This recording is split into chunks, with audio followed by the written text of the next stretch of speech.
Klieb ta' kull razza u kull kulur, il-koll bil-karattru u l-ġrajiet tagħhom. Dan li nsibu fis-santwarju tal-Klieb Noah's Ark fil-limiti tal-Mellieħa li jindokra ma' 8 kelb li kienu abbandunati jew maħqura.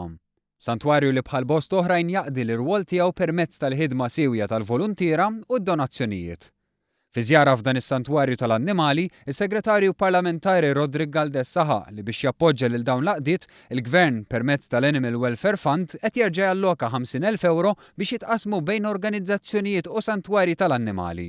Flus li applikaw għalihom ma' 12 santwarju u għaqdiet li l-koll ġew aċċettati. Galdes innota kif sena wara l-oħra dan il-fond qed jagħti appoġġ lil dawn l-għaqdiet biex iwettqu proġetti u joffru servizzi favur il-ħarsien tal-annimali. Dan f'konformità mar-rieda tal-Gvern li jsaħħaħ dawn is-servizzi kif jixed anke l-ftuħ riċenti tal-Isptar tal-Annimali u t-tnedija fil-qrib tal-Animal Welfare Foundation.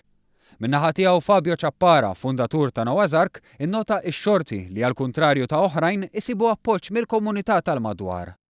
Għandna ħafna lukandi mdawri magħna jiġu turisti imexxu l-Klieb.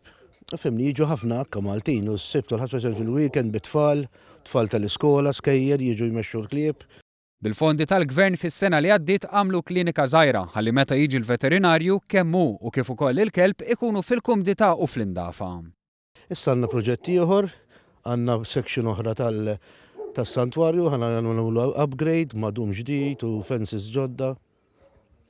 Dan jgħin ħafna, aħna mill-volontarjat, kieku ma jkollniex dil-għajnuna ma nkomplux.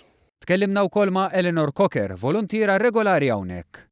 I'm here pretty much every day. I work from home, so I have the luxury of being able to spend my time here, and it's my little haven, my little slice of heaven, so I enjoy it. Bla dubju ma naqqas l-appell tagħha biex l-individwi u l-familji jżuru dawn is-santwarji u jagħtu daqqatit. Mhux biss għax dejjem tinħtieġ lajnuna, imma għal gost ta' ħarġa pjaċevoli b'differenza.